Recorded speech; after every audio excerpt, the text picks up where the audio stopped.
Olá pessoal, hoje eu gostaria de falar com vocês sobre um tema bastante interessante que é o Sol. A maior estrela que está presente próxima a gente no universo, existem estrelas maiores, mas a mais próxima da gente, que a gente está sempre vendo ela, ou na verdade não podendo olhar tanto para ela, que é o Sol. Essa estrela gigante que emite o calor, que permite a vida na face da Terra, a gente faz uma pergunta. A ciência fala bastante coisa sobre ela. Na antiguidade, poucas coisas, ou algumas coisas que hoje em dia não são aceitas. A pergunta é, o que a ciência e a Torá em conjunto falam sobre esse tema? Antigamente, se você olhasse para o Sol, alguns segundos, porque dependendo do tempo que você olhar, a retina da pessoa queimada, a pessoa fica cega, você vê simplesmente uma bola de luz emitindo energia com toda a força e potência. Se você olha com um filtro, consegue segurar um pouco a luminosidade, você ainda assim consegue somente ver um ciclo soltando uma energia, mas nada mais do que isso.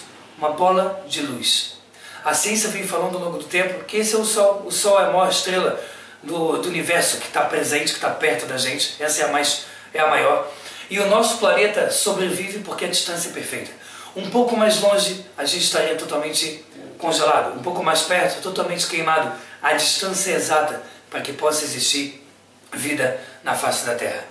A ciência, isso é o que ela tem que dizer na antiguidade. O que a Torá tem a dizer na antiguidade e, depois disso, o que a ciência fala? A Torá diz, desde a Guemará, da época da nossa discussão da Torá oral, há mais ou menos 2.000 anos atrás, na Guemará Baba Metzia, Tratado de Baba Metzia, como também de Avodah Zará, Tratado sobre idolatria, lá é dito uma coisa bem interessante, que o Sol ele é revestido por uma camada e que essa camada segura o Sol de ele não destruir, por exemplo, o planeta Terra. E não só isso, como o Sol é dividido em algumas partes. E o núcleo do Sol é o principal, e ele é revestida, e enquanto houver esse revestimento, o mundo sobrevive. A tal ponto que a Torá diz que quando chegar na época de Mashiach, Hashem vai fazer um julgamento com todo o universo, com todos os seres vivos, na verdade todos os seres humanos, também com o povo judeu. E quando for feito esse julgamento, está escrito que Hashem vai tirar, Deus vai tirar o revestimento do Sol e o Sol vai ser jogado e lançado sobre a face da Terra. As pessoas que estão tendo feito o seu objetivo espiritual, tendo se conectado com mais espiritualidade, essas pessoas vão sentir um ar caloroso, maravilhoso, um ar que vai causar uma coisa boa para ela. As pessoas que fizeram maldade nesse mundo, as pessoas que não procuraram saber nada conectado ao seu objetivo nesse mundo, essa luz na verdade vai causar um tipo de sofrimento a ela. Então o que a Torá está falando aqui? Não só isso, como no Midrash é falado, Malaquias também, que é um profeta da Torá. Vários lugares da Torá é dito que se não houvesse esse revestimento em volta do Sol, a vida não existiria na Terra. Como a Torá está falando disso, se quando a gente olha para o Sol a gente não vê nada, a não ser uma bola de luz eliminando energia com o máximo de força.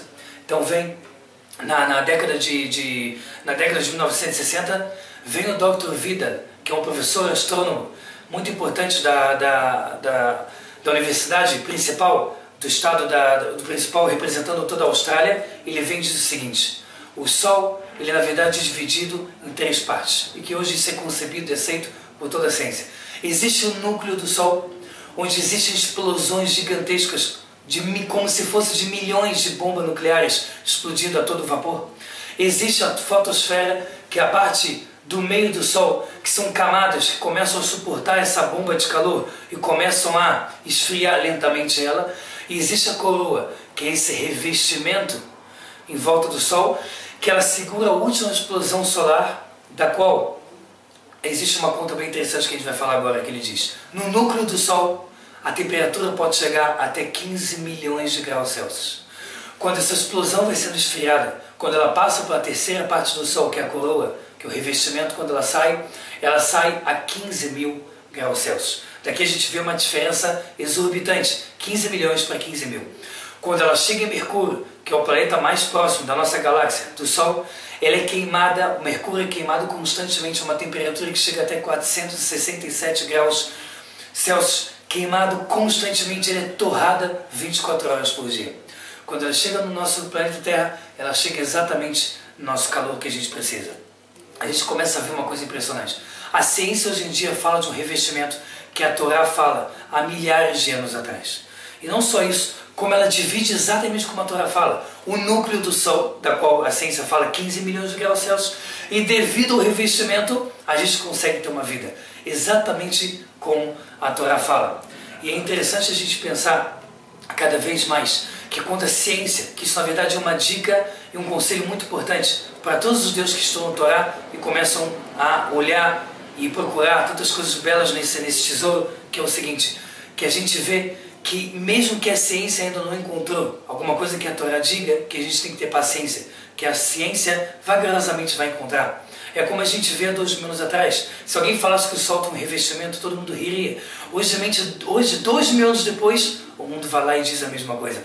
Então que a gente saiba que já que Deus criou o mundo e Ele criou o universo, criou o infinito, Ele mais do que ninguém sabe como funciona todo esse jogo de cabeças, todo esse jogo que a gente tem tão complexo, que se chama universo infinito, que a gente possa acreditar nele e estudar as maravilhas que a ciência já prova e saber que tesouro que a gente tem na mão e que a gente não jogue fora e se aproveite cada segundo da nossa vida para que a gente possa fazer então o objetivo da nossa vida. Shabbat Shalom e até a próxima.